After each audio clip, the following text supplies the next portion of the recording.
Hello and welcome back to chapter 3, lecture number 10. So this is our final render output from the sphere we created together. So we have the nice brick displacement, and where the plaster is visible there is no brick, and we have the sandstone border. Again, also the brick displacement is not visible on this border because we added a weight paint, so we avoided it.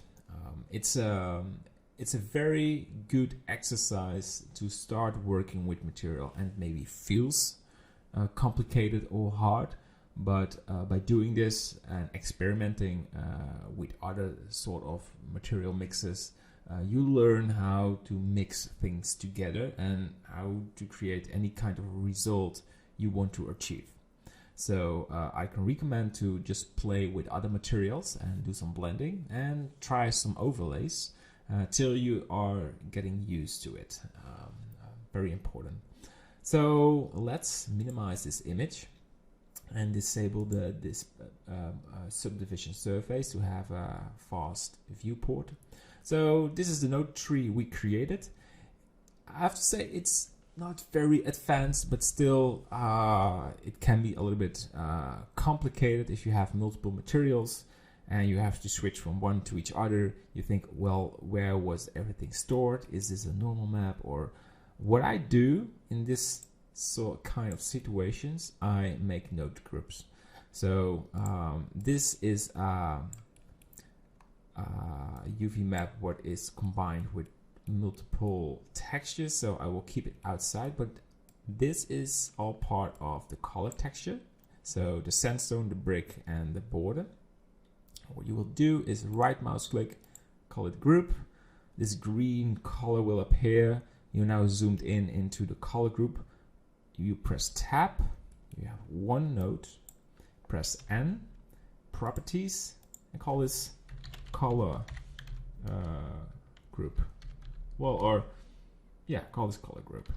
So everything related to the color on the sphere is stored in this node, right? You can do the same with the roughness. So you click right mouse, group, tab, roughness, and same for the normal map, group, tab, normals. Right, so look at that. Our node tree is way more simple in just a couple of mouse clicks.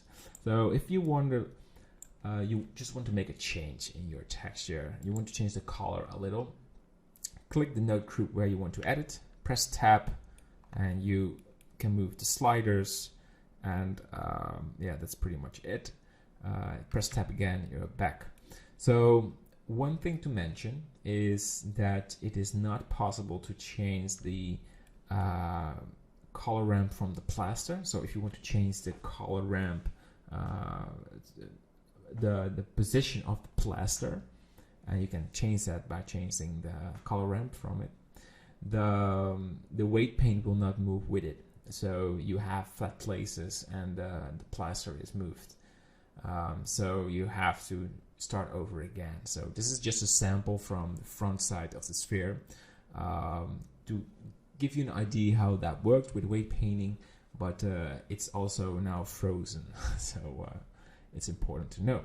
Right, this is the end of this lecture.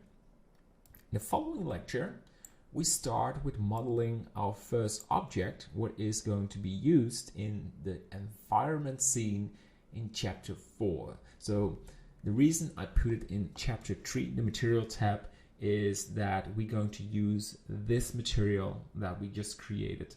We're going to use this on the wall. We're going to make a sort of a ruined brick wall, and we're going to use this material.